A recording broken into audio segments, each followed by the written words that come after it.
Okay, so now we're going to look at scale diagrams. So a scale diagram is where they're either you have to come up with the scale factor or they give you a scale factor and you have to come up with a diagram. So,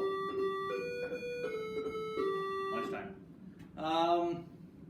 So the first question on page 140 in your textbook talks about a skateboard. So the skateboard is roughly looks like that, with a couple of wheels. And in the textbook they say that this is 5.5 centimeters. And they want to know, and they tell you that it's a 1 to 14 scale between that and the original. So they want you to find out exactly how long the actual skateboard is. So the scale factor is 1 to 14, which means instead of it being written as just a scale factor of 14, or as in this case 1 over 14, they are giving you this as a ratio. Because this is the scale, this here is a reduction, right, of the original.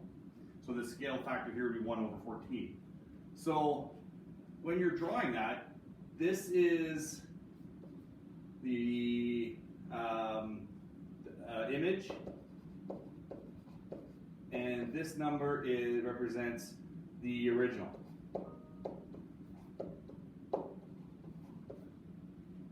So there's two ways to figure it out, and obviously this one of the easy ways is just to simply multiply. If you know that the original is 14 times bigger than the scale, then the skateboard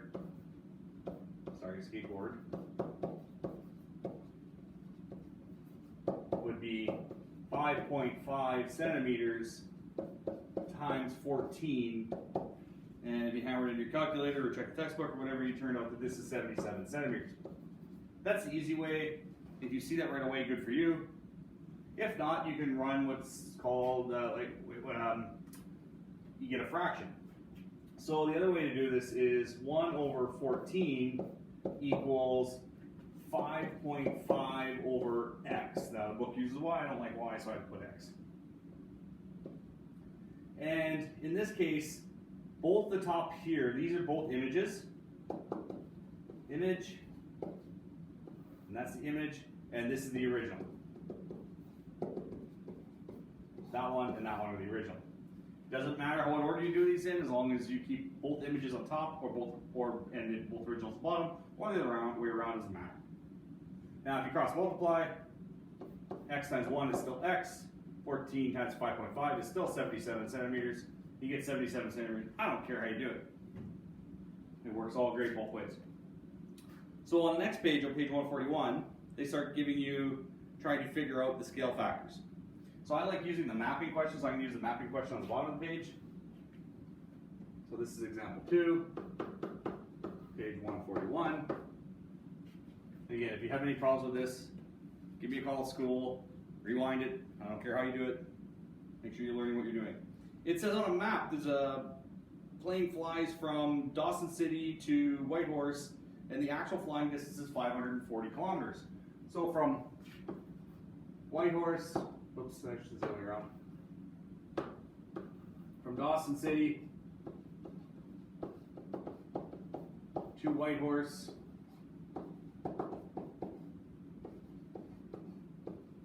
is 540 kilometers. But for the image, which means the map, it equals 3 centimeters. So you have to come up with a scale. And your scale can actually, and it says, what does 1 centimeter represent? So you can do it again a couple different ways. You can, if it's 3, it's really simple. It means, to find out what 1 centimeter, if 3 centimeters represents 540, 1 centimeter is going to represent whatever this number is divided by 3, which conveniently turns out to be about 180 kilometers. If you don't like that, because sometimes it's hard, you can do it by a ratio again. 3 centimeters, 540 kilometers equals 1 centimeter over X number of kilometers. Now when you cross multiply, 1 times 540 is 540 in kilometers. So 3 times that, you end up with 3x equals 540. Divide both sides by 3, you get 180 kilometers. So basically what you end up with is on your map, 1 centimeter equals 180 kilometers. Now the second part of that, that's part A. Part B says, what is the scale factor? Well, that's great, but this isn't usually how it looks. What they want is for your scale factor to not care about how many, what units you're using, whether you're using inches and like centimeters, whatever. So the units have to be the same. So in this case, you have to convert kilometers to centimeters. So 180 kilometers, and then the book is nice enough to tell you that it's 100,000 centimeters in a kilometer. So you're multiplying this number by 100,000. So 180, 1, 2, 3, 4, 5 zeros to multiply by 100,000. So now your scale factor becomes, because it's a enlargement, you are going to say that 180,000 on your original, 18 million to 1. Really, really, really small, but that's what most maps are. I believe the globe that I have in the room is about 44 million to 1. So that's what's saying. This is real life. This is the image or the map. So and now it doesn't matter what unit you're using. 180 or 18 million somethings, doesn't matter what it is, equals 1 of that something. So if you have millimeters, you get millimeters, you get centimeters, which is the logical one. That's great.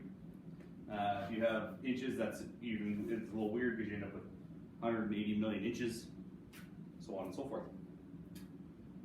That's it for scale diagrams. Enjoy, draw away, do the best you can. Remember how to do these.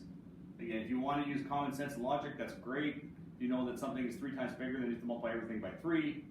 Beautiful. If you have to make it 3 times smaller, you have to divide everything by 3. That's just as well. If not, you're using these proportional, basically the fractions on either side. You can handle that, do some cross multiplying, and away you go. Again, if you have any problems, call the school. 2 more videos to go in this unit.